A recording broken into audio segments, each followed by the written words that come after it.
Journée exceptionnelle, émission exceptionnelle. Comme je vous l'ai dit en début de cette émission, à 8h, nous allons un peu chambouler notre programme aujourd'hui puisque c'est le dernier jour de l'année hébraïque, donc une journée très importante.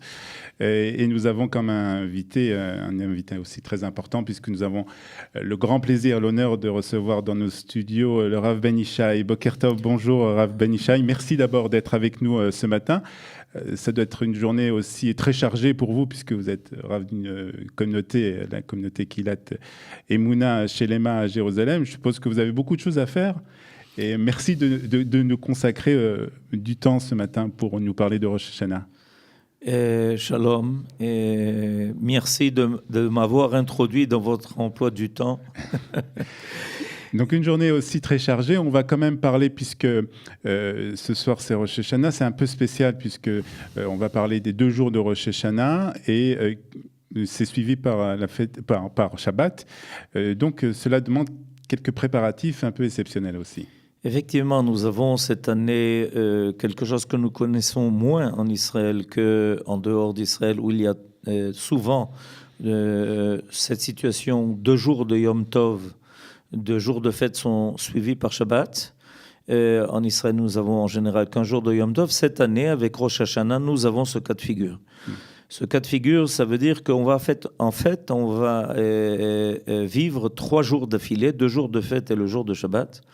Ça réclame un certain nombre de préparatifs.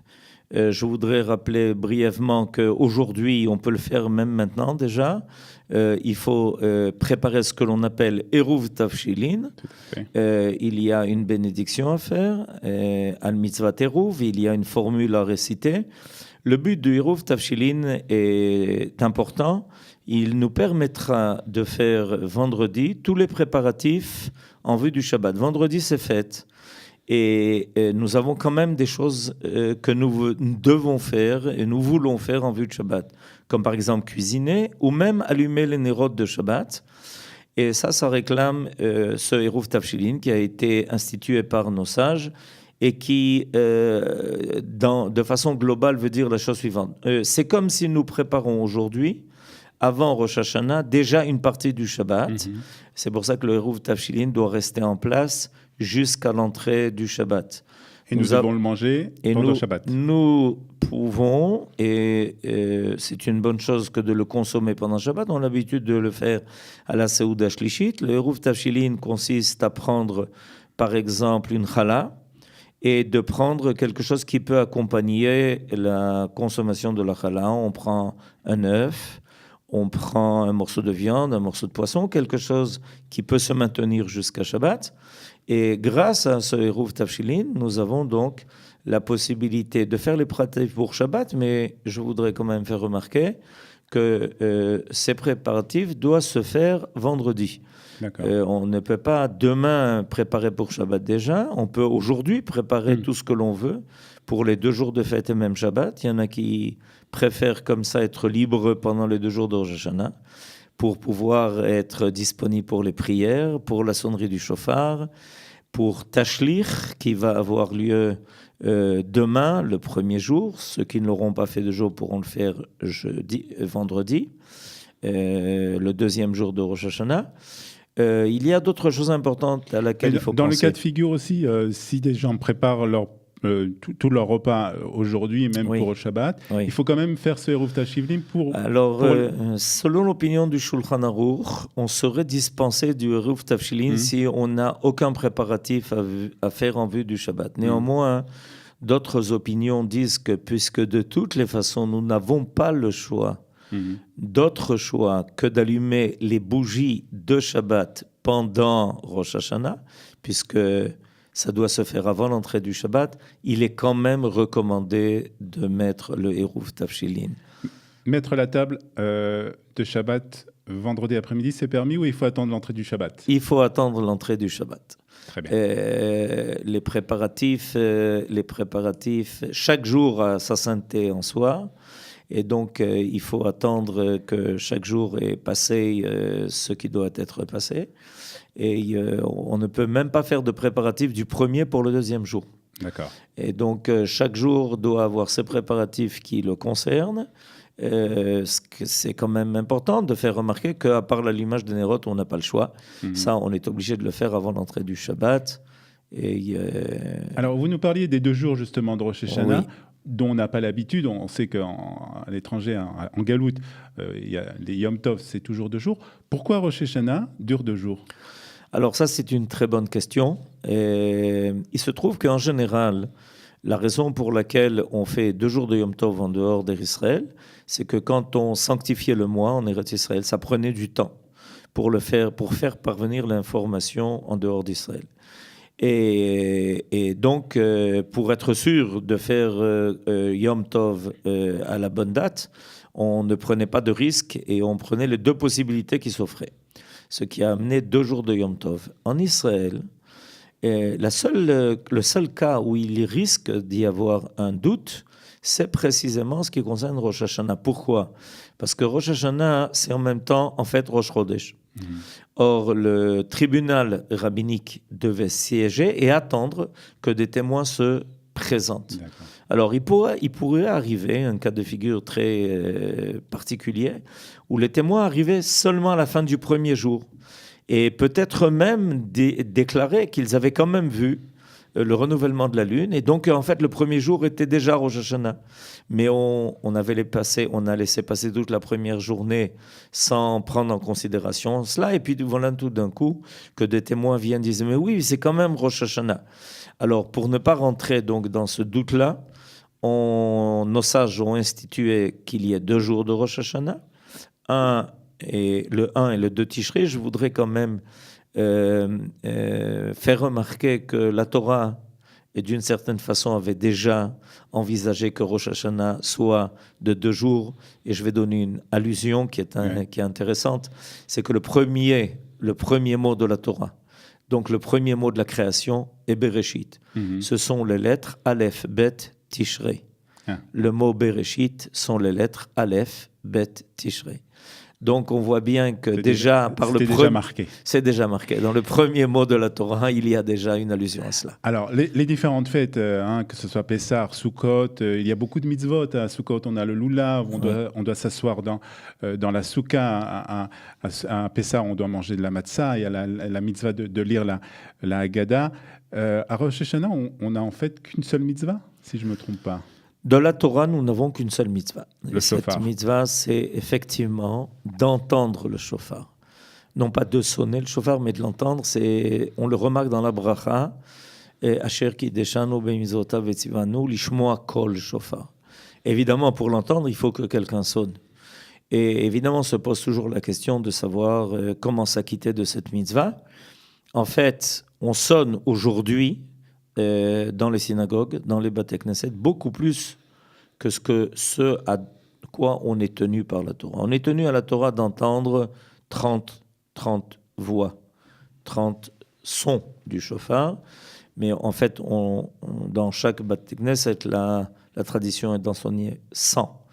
Néanmoins, si quelqu'un a entendu 30 voix du shofar, il s'est acquitté. Il s'est acquitté. On le fait à 3 occasions au moment de la prière. On le fait une première fois après la lecture de la Torah. C'est peut-être le moment le plus solennel parce que c'est pour la première fois qu'on va entendre le shofar en tant que mitzvah. Et ensuite, on va l'entendre par 2 fois pendant la prière de Moussaf. Chez les Sfaradim, une première fois pendant que l'on prie à voix basse, la prière de Moussaf. Et quand ensuite, la prière de Moussaf va être reprise à nouveau à propos des 3 brachot qui sont insérés dans la prière de Moussaf, Malchuyot, Zichronot et Shofarot. À la fin de ces 3 brachot, on va sonner pendant la prière de Moussaf à nouveau 30 voix. Donc il y a 30 voix avant la prière de Moussaf, 30 voix pendant la prière de Moussaf dites à voix basse, 30 voix pendant la répétition, et il y a 10 voix qui à la fin, qui viennent compléter à la fin de la prière et qui nous font entendre ça. Dans beaucoup de communautés comme chez nous, on a l'habitude pour les dames qui viennent tard pour ne pas déranger avec leurs enfants, à la fin de la prière, de reprendre ces 30 sons, de façon à les acquitter. Les femmes, bien que formellement ne sont pas tenues d'entendre le shofar, en tout cas selon les Sfaradim, ont quand même cette envie. Et on voit combien on ne fait pas les mitzvot seulement par obligation, mais aussi par envie. D'accord. Alors, on va maintenant parler justement de la signification de ce jour de Rosh Hashanah. C'est un des jours les plus solennels, en tout cas, du calendrier hébraïque. Quelle est la signification profonde de cette journée? C'est le début de l'année, ça veut dire que nous aussi, on se renouvelle un peu?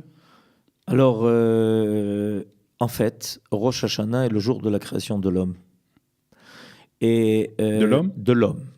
Pas du monde, de l'homme. Okay. Selon notre tradition, c'est le jour de Rosh Hashanah que l'homme a été créé. C'est le 6e jour de la création. C'est pour ça qu'on attribue au 25 Elul, c'est le Shabbat passé, on attribue la création du monde, 6 jours avant. Le Rosh Hashanah est le jour de la création de l'homme. Alors c'est un peu, pour nous, tous les hommes, un peu comme une espèce de bilan. De bilan individuel et de bilan collectif, et même le bilan de toute l'humanité. D'après la Mishnah qui est donnée dans le traité de Rosh Hashanah, en fait, toute l'humanité est à nouveau jugée ce jour-là. Alors, à ce sujet, c'est intéressant que se déroule en même temps que Rosh Hashanah. Oui. L'Assemblée générale des Nations Unies, où justement c'est aussi toutes les nations qui font un peu une sorte de bilan, on peut dire? Mais je pense que vous avez raison, et je pense que sans le savoir, ce qui se passe dans le monde est sûrement aligné dans ces événements à évidemment la tradition que nous avons, et qui nous dit que voilà, on va ce jour-là faire le compte de 5778 années d'existence du monde, où le monde en est. Et évidemment, chacun de nous doit aussi se demander où on en est. Vous savez, c'est comme un anniversaire. Qu'est-ce que très souvent on me pose la question, qu'est-ce qui se passe à un anniversaire? On connaît évidemment le côté fêtal, où on fête l'anniversaire, mais je pense qu'il est important de prendre l'anniversaire comme un jour où l'homme se dit, voilà, il y a tant d'années qui sont passées dans ma vie, à quoi je les ai mis à profit? Et en fait, c'est pour ça que le Rosh Hashanah est considéré comme un jour tellement important, parce que chacun de nous voit une année s'écouler. Quelqu'un en chemin m'a dit maintenant, mais incroyable, je me vois encore l'année passée, à Rosh Hashanah, une année est déjà écoulée. Et effectivement, ça s'écoule très vite. En Israël, on a cette notion d'un temps qui passe très vite, et on se demande, mais qu'est-ce que l'on a fait? Quelle a été le plus-value de ma vie pendant l'année qui vient de s'écouler? Alors, le but, c'est justement de faire un bilan et de prendre aussi des décisions pour l'année à venir? Exactement. C'est la fin. Aujourd'hui, c'est la fin de quelque chose. Et ce soir, c'est le début de quelque chose de nouveau. Et comme tout début, on peut penser que l'on vient de naître et que l'on peut on peut rêver. On peut rêver et on peut prendre des décisions. On peut vouloir changer. On peut vouloir même intensifier. On peut vouloir vivre de façon plus importante que ce que l'on a fait jusqu'à présent. Et je pense par exemple à nos frères qui ont fait leur Aliyah, tout à fait, ou qui vont la faire, et qui vont commencer une nouvelle vie. D'après la tradition, quelqu'un qui vient en Israël, c'est un peu une nouvelle naissance. Et j'imagine que la vie pour arriver dans notre pays, Israël, est quelque chose de tout à fait nouveau. Et avec des fois des difficultés, des épreuves à surmonter, de nouvelles choses à apprendre, des comportements qui sont tout à fait différents de ceux qu'ils ont connus auparavant. Et voilà que Rosh Hashanah, ça peut être pour eux précisément l'idée de se dire, c'est pas seulement au niveau individuel, mais tout le monde maintenant va se renouveler. Et je fais partie donc de ce renouvellement. Général, national, on pourrait peut-être. National, et grâce à ça, on reçoit de nouvelles forces. Le fait qu'une nouvelle année arrive, c'est se dire qu'il y a aussi de nouvelles énergies qui apparaissent. Dieu, en créant ce monde il y a 5770 ans, 78 ans, a aussi prévu à chaque fois que une nouvelle année va apparaître, de faire apparaître dans le monde de nouvelles énergies, comme une nouvelle énergie de création qui permet au monde non pas de continuer seulement sa routine, mais de se renouveler. Et à Rosh Hashanah, nous avons l'occasion d'intégrer cette nouvelle énergie de création. Alors c'est très difficile des fois de trouver ces forces de cette énergie parce qu'on peut prendre souvent, et on en a sans doute pris l'année dernière, des bonnes décisions, de décider des choses très bonnes. Et puis on se rend compte, quand on arrive à la fin de l'année, au début de Rosh Hashanah, qu'on n'a pas toujours respecté les décisions que nous avons prises. C'est des fois un peu décourageant, non ? Non, c'est pas décourageant parce qu'en fait, on est conscient que une fois, quelqu'un m'a dit qu'on a fait une étude qui a montré que de tous les projets mis en place dans le monde, 25% sont réalisés. 25% de tous les projets qui ont été mis en place. Je pense que chacun de nous doit être d'abord clément envers lui-même et pas seulement faire un limut zchut vis-à-vis des autres, mais vis-à-vis de lui-même aussi. Et quand même faire le bilan. Et là, je pense que très souvent, on parle de faire le bilan et on pense surtout aux choses négatives. Même à la fin d'une journée, même à la fin d'un mois, en se disant, bon, qu'est-ce qu'il faut que je répare, qu'est-ce qui n'a pas été réussi, en quoi j'ai échoué. Le judaïsme attend de l'homme de faire un bilan positif, c'est-à-dire de se dire mais il y a quand même des bonnes choses que j'ai fait pendant l'année qui se sont passées et j'ai contribué à telle ou telle chose. Ça nous donne la force de continuer et de se dire bon, est-ce que je n'ai pas fait ? Peut-être que justement, cette nouvelle année va me donner l'occasion de compléter ce que je n'ai pas pu faire. J'ai eu de bonnes intentions. La Torah prend très au sérieux les bonnes intentions de l'homme. Alors justement, concernant aussi ces bonnes intentions, on va commencer ce soir le repas de Rosh Hashanah et dans différentes familles, enfin, dans différentes traditions, il y a toutes sortes de simanim, ce qu'on appelle des brachot qui sont sur la table. Quelle est la signification profonde de ces traditions, justement ? La signification profonde de cette habitude de manger chez tout le monde une pomme, de la pomme trempée dans du miel, et nous avons tout un seder où on mange des dattes, où on mangera d'autres simanim qui changent un peu d'une communauté à une autre en fonction de ce qui était disponible. L'idée profonde, c'est qu'on prend très au sérieux le fait que notre vie comprend tous les éléments. Si on mange quelque chose de doux, c'est pour signifier que l'on veut une bonne année. Quelqu'un qui consomme quelque chose, il ne consomme pas seulement la chair du fruit en question, et il consomme aussi l'énergie qui s'y cache, ce que même le nom de la chose signifie. Quelque chose, ouais. Il est évident que on s'aperçoit des fois que c'est le nom lui-même qui vient faire une allusion à quelque chose de positif. Et on se dit, bon, mais c'est pas, ça veut dire quoi que... Mais par exemple, on prend très au sérieux le nom d'une personne en essayant, quand on va donner, les parents doivent donner un nom à leur enfant, ils y réfléchissent sérieusement.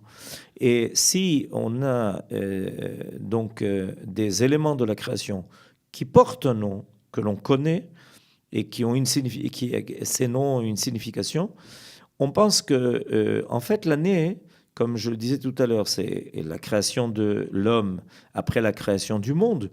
Tous les éléments de la création sont reliés à l'homme. L'homme est lié à tous les éléments de la création et il veut donc meubler son temps. Et le Rosh Hashanah lui donne cette occasion précise en début d'année. Rosh Hashanah veut dire littéralement la tête de l'année. Vous savez, chez les Israéliens, on a l'habitude de dire « Akol Barosh ». Tout est dans la tête.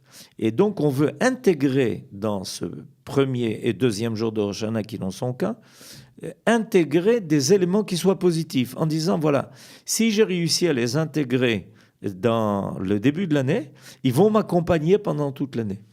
C'est-à-dire que la façon dont on va aborder Rosh Hashanah ce soir, la façon dont notre état d'esprit, justement, dans lequel on va rentrer dans cette fête, et ces 2 jours de fête, va influencer sur toute l'année ? Absolument. Et c'est pour ça qu'on a des recommandations même sur la façon de se comporter, en disant que, par exemple, à Rosh Hashanah, il faut surtout faire attention de ne pas se mettre en colère, d'être de bonne humeur, de faire beaucoup de brachot et de bénir tout ce qui nous entoure pour être béni en retour. Et donc, effectivement, en condensé, on peut penser que dans ces jours-là, qui sont tellement importants, on va réussir à intégrer tout ce qui va finalement se révéler pendant toute l'année. Alors, faisons que Béhémet, ces 2 jours-là, comprennent en eux le plus de choses positives possibles et qu'on soit en attente que ces bonnes choses se réveillent et se révèlent pendant toute l'année. On en a bien besoin, le monde est en effervescence, chacun se pose des questions sur l'avenir. Alors, nous n'attendons pas l'avenir, nous préférons le faire nous-mêmes.